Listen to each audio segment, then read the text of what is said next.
안녕하세요. 저희 오늘 계속해서 출애굽기 34장 공부하도록 하겠습니다. 이번 시간에는 저희가 출애굽기 앞부분만 34장 앞부분만 공부하도록 하겠습니다. 먼저 잠깐 기도하겠습니다. 하나님 아버지, 저희가 주님 앞에 다시 나왔습니다. 저희가 주님의 말씀을 바르게 이해할 수 있도록 도와주시기 원합니다. 예수님의 이름으로 기도드렸습니다. 아멘. 34장 1절. 주께서 모세에게 이르시되 너는 처음 것과 같은 돌판 2개를 깎으라. 내가 깨트린 처음 판들에 있던 말들을 내가 이 판들 위에 쓰리니. 두 번째, 소위 말하면 원본이 탄생하게 되는 거죠. 그래서 원본에 대해서 걱정하는 사람들이 많이 있어요. 원본이 없어지면 어떡하냐? 하나님께서 다시 주시면 됩니다. 이 세상에서는 원본이 정말 중요한 어떤 가치를 가질지 몰라도 성경에 있어서는 원본이 꼭 중요한 것은 아니에요. 왜냐하면은 하나님께서 계시기 때문입니다. 하나님은 언제든지 원본과 동일한 내용을 담고 있는 것을 주실 수가 있습니다. 하나님께서는 돌판에 직접 율법을 기록해 주셨습니다. 모세가 십계명이 기록된 이 돌판을 들고 산에서 내려왔을 때 백성은 금송아지를 만들어서 숭배했습니다. 그래서 모세는 진노해서 돌판을 땅에 던졌고요. 돌판은 깨졌습니다. 율법이 기록된 돌판을 깬 것은 모세였지만 모세는 율법을 깬 적은 없죠. 율법을 깬 것은 백성이었습니다. 2절. 아침에 예비하고 아침에 시내산에 올라와 거기서 산꼭대기에서 내 자신을 내게 보이되 아무도 너와 함께 오르지 말게 하며 온 산에서 아무도 보이지 않게 하고 양떼나 소떼도 그 산 앞에서 먹지 못하게 하라. 하나님 앞에 나아가 교제를 나누기 위해서는 세상과 완전히 분리되어야만 했습니다.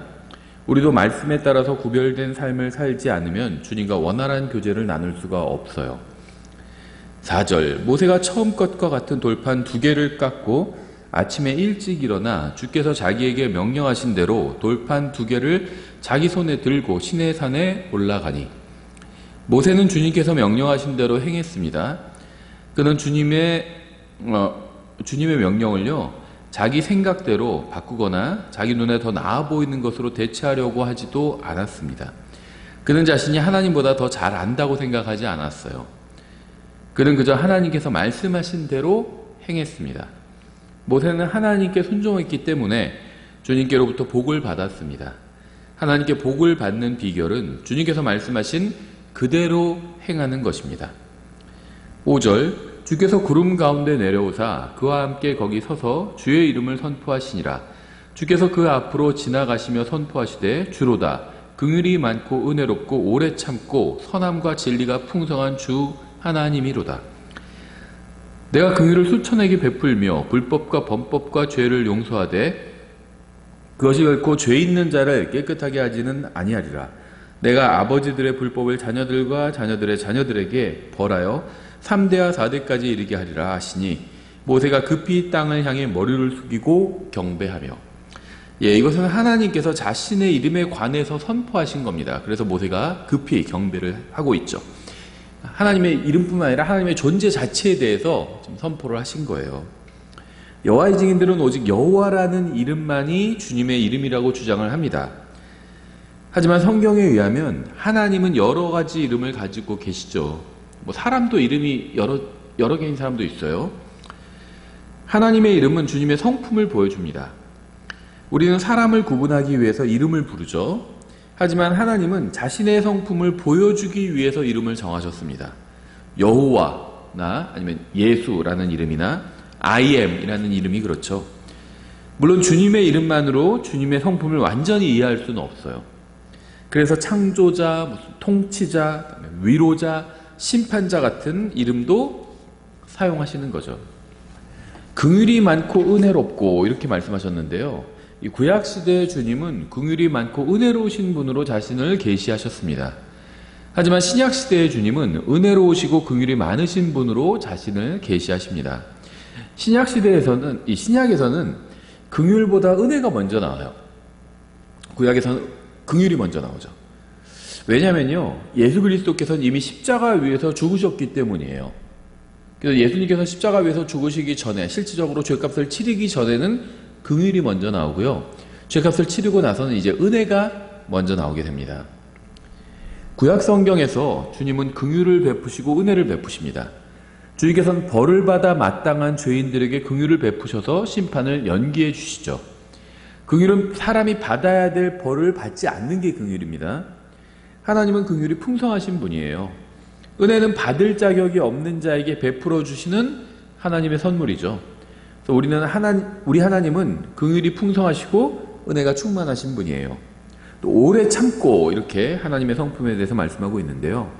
주님께서는 인간의 모독과 죄를 오랫동안 참아주셨습니다. 주님께서는 아무도 멸망하지 않기를 원하셨기 때문에 이렇게 참아주신 거죠. 또 선함과 진리가 풍성한 주 하나님이로다. 주님께서는 선하신 분입니다. 주님께서는 단지 선하기만 하신 분은 아니죠. 선이 넘치는 분이에요. 선이 풍성하신 분입니다. 세상은 악하지만 주님의 선은 세상의 악을 능가하고 있어요. 압도합니다. 세상의 악을 압도해요. 주님의 선은. 세상에는 슬픔이 넘치지만 하나님의 선하심은 모든 슬픔을 덮고도 남습니다. 세상에는 문제가 많지만 주님의 선하심은 모든 문제를 능히 해결하실 수 있고요. 해결하실 것입니다. 주님의 선하심은 풍성합니다. 전혀 부족하지 않아요. 여러분에게 필요한 좋은 것들이 하나님께는 풍성하게 있습니다. 진리가 풍성한 주 하나님이로다 이렇게 말씀하고 있죠. 또 주님은 진리가 풍성하신 분이에요. 하나님께서는 자신의 풍성한 진리를 성경에 담아 두셨습니다. 만약 여러분이 열심히 성경을 읽는다면 여러분은 하나님의 진리를 찾아낼 수 있을 겁니다. 성경은 하나님의 진리가 마르지 않는 바다예요. 여러분이 아무리 담아가도 성경의 진리는 변함없이 풍성합니다. 내가 성경을 다 알아냈다 이렇게 얘기할 수 있는 사람 아무도 없다는 겁니다. 성경의 진리는 항상 깊습니다. 우리가 아무리 열심히 길러내더라도 성경의 진리는 항상 수심을 유지합니다. 내가 긍휼을 수천에게 베풀며 주님은 많은 사람들에게 긍휼을 베푸십니다. 과거에도 수많은 사람들이 주님의 긍휼로 인해서 구원받았고요. 지금도 그러하고 앞으로도 그러할 것입니다. 주님의 긍휼이 아니었다면 누구도 구원받지 못했을 겁니다. 불법과 범법과 죄를 용서하되 이렇게 말씀하고 있죠. 하나님은 이스라엘의 수많은 불법과 범법과 죄를 용서해 주셨습니다. 주님께서는 죄를 용납하지 않는 분이지만 용서를 구하면 항상 용서해 주시는 분이에요. 이게 참 어떻게 보면 아이러니한 부분이죠. 주님은 절대 죄를 용납하시는 분이 아니에요. 허용하시는 분이 아닙니다. 그냥 넘어갈 수는 없다는 겁니다. 다만 누군가 죄에 대한 용서를 구하면 반드시 용서해 주신다는 겁니다. 성경 어디를 봐도요. 주님께서 용서를 구하는 사람을 용서하지 않으신 적은 없어요. 항상 용서해 주십니다. 출애굽기 20장 5절부터 6절에도 있죠. 그것들에게 절하지 말고 그것들을 섬기지 말라. 나 곧 주 내 하나님은 질투하는 하나님이니라. 나는 나를 미워하는 자들에게는 아버지들의 불법을 자손들에게 벌하여 3, 4대까지 이르게 하거니와 나를 사랑하고 내 명령들을 지키는 수천의 사람들에게는 긍휼을 베푸느니라. 긍휼은 죄를 용서해 준다는 거예요. 민수기 14장 18절에도 있죠. 주는 오래 참고 긍휼이 커서 불법과 범법을 용서하나 결코 죄 있는 자들을 내 죄를 깨끗이 치우지 아니하며 아버지들의 불법을 자손들에게 벌하여 3, 4대까지 이르게 하느니라 하였나이다. 신명기 5장 9절 그것들에게 절하지 말고 그것들을 섬기지 말라. 나 주 내 하나님은 질투하는 하나님이니라. 나는 나를 미워하는 자들에게는 아버지들의 불법을 자손들에게 벌하여 3, 4대까지 이르게 하거니와 이렇게 말씀하고 있어요. 죄에 대해서는 단호하신 분이에요. 하나님은. 하지만 용서를 구하면 반드시 용서해 주신다는 겁니다.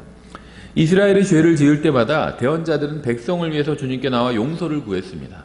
왜냐하면 용서를 구하면 항상 용서해 주시는 하나님이라는 사실을 너무나도 잘 알고 있었기 때문이죠. 느헤미야 9장 17절 순종하기를 거부하며 주께서 자기들 가운데서 행하신 이적들을 깊이 생각하지 아니하고 목을 굳게 하며 반역하여 대장 하나를 임명하고 자기들을 속박한 곳으로 돌아가고자 하였사오나 오직 주는 항상 용서하는 하나님이시오 은혜로우시며 긍휼이 많으시며 분노하기를 더디하시며 큰 친절을 베푸시는 분이시므로 그들을 버리지 아니하셨나이다. 용서하시는 하나님이라고 말씀하고 있죠. 시편 103편 8절 주께서는 긍휼이 많으시고 은혜로우시며 분노하기를 더디하시고 긍휼이 풍성하시니 하나님의 이런 성품 때문에 많은 사람들이 구원받을 수 있었던 거죠. 예레미야 9장 24절. 오직 자랑하는 자는 이것 즉 자기가 깨달아 나를 아는 것과 또 내가 땅에서 인자함과 판단의 공의와 의를 지팡하는 주라는 것을 자랑할지니라.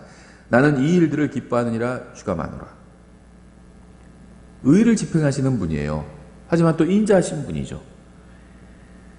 예레미야 30장 11절. 내가 너와 함께하여 너를 구원하리라. 주가 말하노라. 내가 너를 흩어서 민족들에게로 가게 하였거니와 그 모든 민족들은 내가 완전히 끝을 낼지라도 너는 완전히 끝을 내지 아니하리라. 다만 내가 적절히 너를 바로잡을 것이요 전혀 벌하지 않은 채 두지는 아니하리라. 하나님은 죄를 간과하시는 분은 아니에요. 하지만 용서를 구하면 용서해 주시는 분입니다. 예레미야 32장 18절. 주께서는 인자하심을 수천의 사람들에게 베푸시며 아버지들의 불법을 그들 뒤에 오는 그들의 자손들의 품에 갚으시오니 위대하시니 능하신 하나님 만군의 주가 그분의 이름이로소이다. 예레미야 46장 18절. 주가 말하노라. 오 내 종 야곱아 너는 두려워하지 말라. 내가 너와 함께 하느니라. 내가 너를 쫓아내어 함께 거하게 한 모든 민족들은 완전히 끝을 낼지라도 너는 완전히 끝을 내지 아니하리라. 그러나 내가 적절히 너를 바로잡을 것이요 전혀 벌하지 않은 채 두지는 아니하리라. 죄를 간과하시는 분은 아니죠. 하지만 용서하시고요.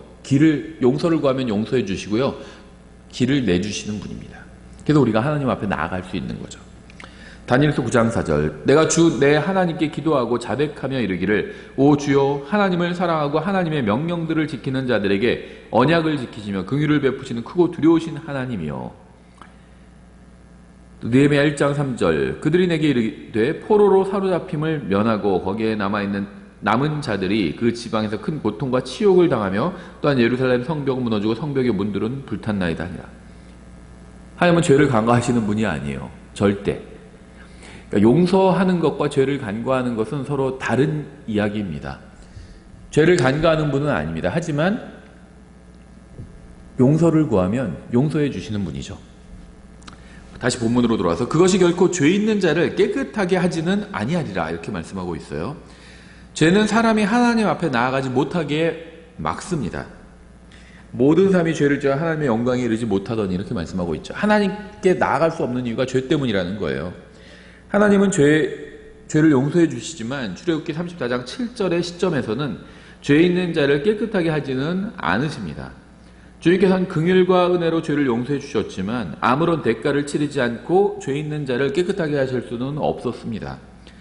그것은 주님의 사랑에는 부합하지만 공의는 어기는 것이기 때문이에요. 하나님의 공의를 만족시킬 만한 죄에 대한 대가를 치르기 전에는 결코 죄 있는 자를 깨끗하게 하실 수가 없었습니다. 죄를 용서하는 것은 못 본 채 해주는 거예요. 구약시대에 하나님께서는 용서를 구하는 모든 사람의 죄를 용서해 주시기로 결정하셨습니다. 용서를 구하는 사람의 죄는 보지 않고 지나치시기로 결정하신 겁니다. 용서해 주십시오 하면요, 그 사람의 죄에 대해서는 눈 감아 주셨다는 거예요. 그렇지 않았다면 누구도 구원받을 수 없었을 겁니다. 모든 사람이 불법을 행하고 범법했고요, 죄를 지었기 때문이에요. 더군다나 인간은 누구도 자신의 죄값을 치를 수가 없었습니다. 그래서 하나님께서는 일단 용서를 구하는 사람은 깨끗하게 하지는 않으셨지만 용서해 주신 겁니다. 히브리서 10장 17절. 또 내가 그들의 죄들과 불법들을 다시는 기억하지 아니하리라 하였느니라. 이제 이것들의 사면이 있는 곳에서는 다시는 죄로 인한 헌물이 없느니라. 예수님께서 십자가 위에서 죽으신 후에는 다시는 죄로 인한 헌물이 필요 없게 되었습니다. 예수님께서 십자가 위에서 단번에 영원히 모든 사람의 죄값을 치르셨기 때문이에요. 히브리서 10장 14절이죠. 그분께서는 거룩히 구별된 자들을 단 한 번의 헌물을 드림으로 영원토록 완전하게 하셨느니라. 주님께서 정말 수없이 죄인들을 용서해 주셨습니다. 시편 78편 38절이죠. 그러나 그분은 동정심이 많으심으로 그들의 불법을 용서하시며 그들을 멸하지 아니하시고 참으로 여러 번 자신의 분노를 돌이키시며 자신의 모든 진노를 바라지 아니하셨으니.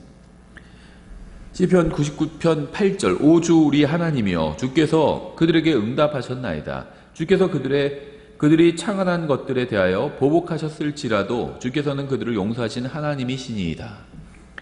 시편 85편 2절. 주의 백성의 불법을 용서하시고 그들의 모든 죄를 덮으셨나이다. 셀라. 하나님께서는 십자가에 달리기 전에도 수많은 사람들을 용서해 주셨습니다. 예수님께서도 많은 사람들을 용서해 주셨어요. 누가복음 7장 47절 이러므로 내가 내게 이르노니 그녀의 많은 죄들이 용서되었느니라. 이는 그녀가 많이 사랑하였기 때문이니라. 그러나 적은 것을 용서받은 자 곧 그는 적게 사랑하느니라 하시고 그녀에게 이르시되 내 죄들이 용서되었느니라 하시니. 예수님께서는 용서를 구하는 모든 사람을 용서해 주셨고요. 제자들에게도 그렇게 하라고, 용서를 구할 때마다 용서를 해주라고 가르치셨죠. 마태복음 18장 21절에 나오죠. 그때 베드로가 그분께 나와 이르되 주여 내 형제가 내게 죄를 지으면 내가 몇 번이나 그를 용서하리이까? 7번까지 하리이까? 하매 예수님께서 그에게 이르시되 내가 내게 이르노니 7번까지가 아니라 70번씩 7번까지 하라. 하나님의 용서는 하나님의 긍휼에 의한 것이었습니다. 히브리서 9장 19절 모세가 율법에 따라 온 백성에게 모든 훈계를 말한 뒤에 송아지와 염소의 피를 물과 주홍색 양털과 우슬초와 함께 취하여 그 책과 온 백성에게 뿌리며 이르되 이것은 하나님께서 너에게 명하신 상속 언약의 피라 하였고 또한 성막과 섬기는 일에 쓰는 모든 그릇에 피를 뿌렸느니라. 율법에 따라 거의 모든 것이 피로서 깨끗하게 되나니 피 흘림이 없음즉 사면이 없느니라. 피 흘림이 없으면 사면이 없습니다. 죄 용서가 없어요.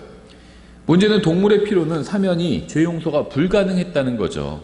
히브리서 10장 1절 율법은 다가올 좋은 일들의 그림자는 가지고 있으나 그 일들의 형상 그 자체는 아니므로 그들이 해마다 계속해서 드린 그런 희생물들로는 거기로 나오는 자들을 결코 완전하게 할 수 없느니라. 그랬더라면 경배하는 자들이 한 번에 깨끗하게 되어 더 이상 죄들을 의식하지 아니하였을 터이므로 그것들을 드리는 일을 그치지 아니하였겠느냐. 그러나 그 희생물들에는 해마다 죄들을 다시 생각나게 하는 것이 있나니 황소와 염소의 피가 죄들을 제거하는 것은 불가능하니라. 동물의 피나 동물을 통한 희생제사에는 죄들을 제거하는 능력이 전혀 없었습니다. 그래서 구약시대에 하나님께서는 용서를 구하는 자들을 용서해 주실 수는 있었지만 죄를 깨끗하게 하시지는 않으셨던 거예요. 구약시대의 주님은 죄인의 죄를 용서해 주시기는 하셨지만 죄인을 의롭다고 하지는 않으셨습니다. 구약시대에 구원받은 구약성도들은 죄를 용서받긴 했지만 깨끗해지지는 못했어요. 그들의 죄는 그대로 있는데 주님께서는 그들이 용서를 구했다는 이유로 그들의 죄를 못 본 채 해주신 것이었습니다. 왜냐하면 예수님께서 갈보리 십자가 위에서 돌아가시기 전에는 그들의 죄값을 치르는 일은 아직 이루어지지 않았기 때문이에요.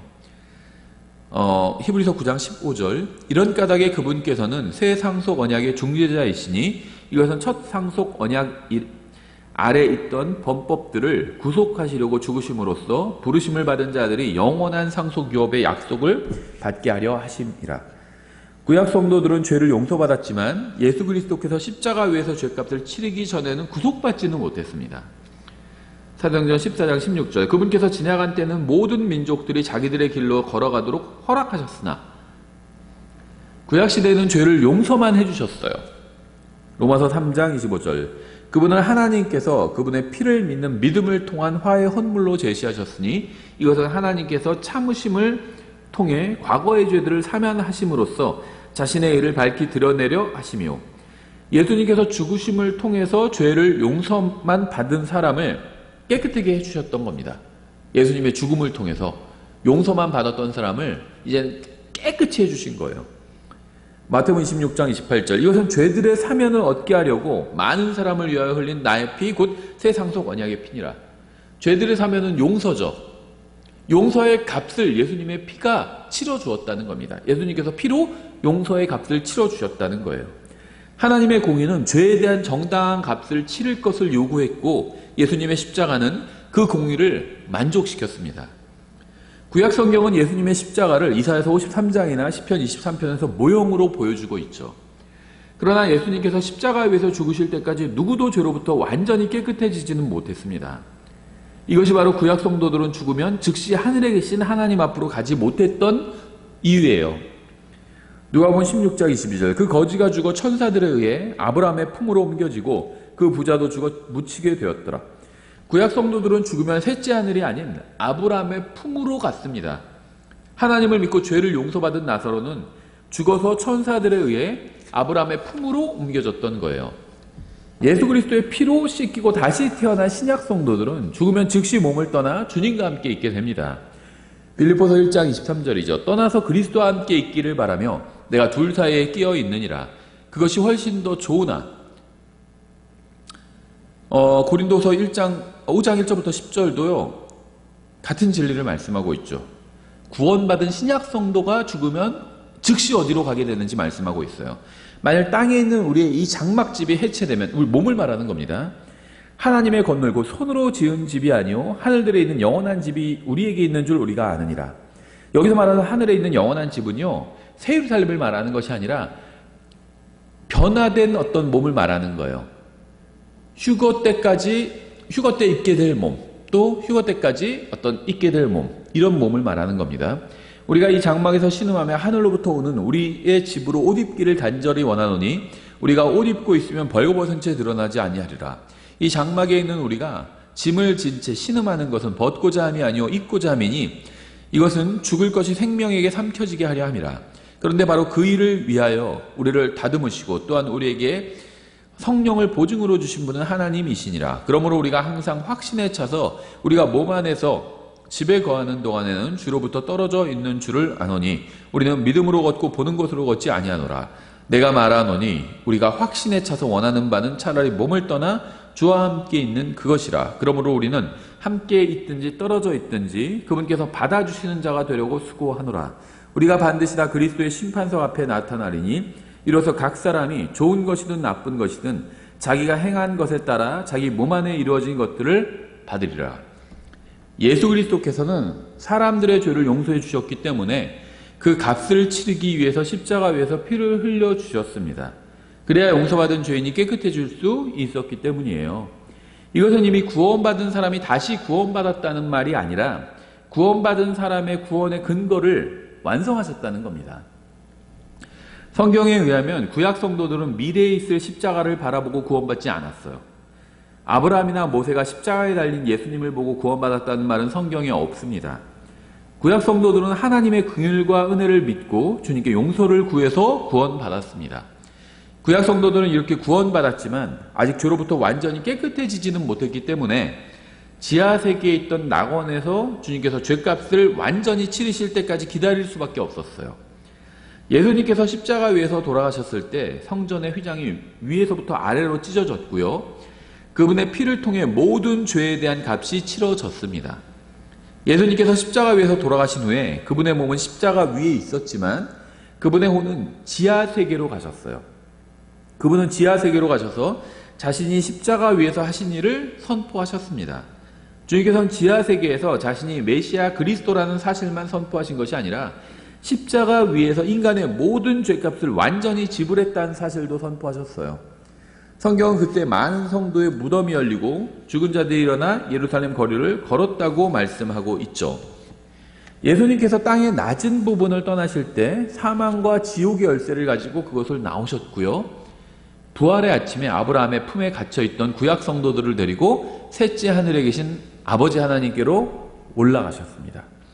이게 에베소서 4장에서 설명하고 있는 거죠. 8절부터 10절에 그러므로 그분께서 이르시기를 그분께서 높은 곳으로 올라가실 때 포로로 잡힌 자들을 포로로 이끄시고 사람들에게 선물들을 주셨도다 하시느니라. 이제 그분께서 올라가셨은즉 그것은 곧 그분께서 또한 먼저 땅의 더 낮은 부분들로 내려가신 것이 아니면 무엇이냐. 내려가신 그분께서 또한 모든 하늘들보다 훨씬 위로 올라가신 바로 그분이시니 이것은 그분께서 모든 것을 충만하게 하려 하심이라. 낙원은 구약시대에는 땅의 중심에 있었습니다. 땅 속에 있었어요. 그래서 예수님께서는 구원받은 강도에게 주님과 그가 낙원에서 그날 만날 것이라고 말씀을 하셨던 거죠. 주님께서는 낙원에 가시면서 땅의 더 낮은 부분으로 내려가셨습니다. 따라서 주님께서 승천하시기 전까지만 해도 낙원은 땅 밑에 있었어요. 하지만 주님의 승천 후에는 낙원이 셋째 하늘로 옮겨지게 됩니다.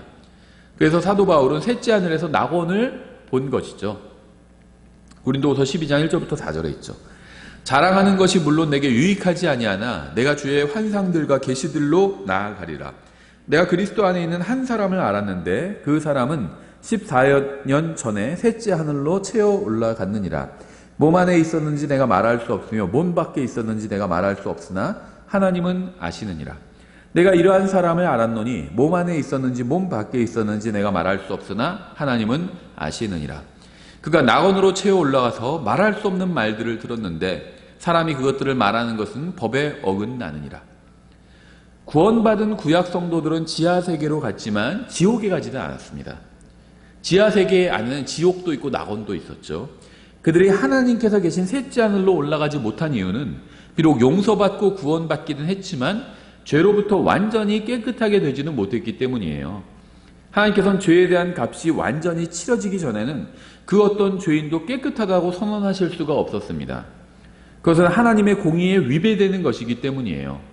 그래서 하나님께서는 구약시대에는 긍휼과 은혜로 용서를 구하는 죄인들을 용서하시고 예수님의 십자가 대속까지 지하세계에 있던 아브라함의 품인 낙원에 구원받은 사람들을 두셨던 겁니다. 거기서 안식하고 있었던 거죠. 구원받은 구약 성도들이. 예수 그리스도께서는 십자가 위에서 모든 시대의 모든 사람의 모든 죄값을 치르셨습니다. 그래서 예수님의 십자가 대속 이후에는 구원받는 사람이 죽으면 즉시 셋째 하늘로 올라갈 수 있게 된 거예요. 하나님께서는 이렇게 예수님의 십자가를 통해서 공의와 사랑을 보여주셨습니다. 예수님의 대속을 믿음으로 받아들이기만 하면 누구라도 원하는 사람은 즉시 구원받을 수 있습니다. 하나님께서 은혜와 긍휼이 충만하신 분이라는 사실에 감사를 드립니다. 주님께서 죄인들을 위해서 오래 참아주심으로 인해서 감사를 드립니다. 여러분과 저의 죄값을 치러주심에 감사를 드립니다. 단순히 예수 그리스도를 구원자로 믿는다는 이유 하나만으로 영원한 생명을 주심에 또 감사를 드립니다. 우리는 하나님의 긍휼과 은혜로 구원받았어요. 예수 그리스도의 피를 통해서 우리의 모든 죄가 깨끗하게 씻긴 것이죠. 오늘은 여기까지 보겠습니다. 감사합니다.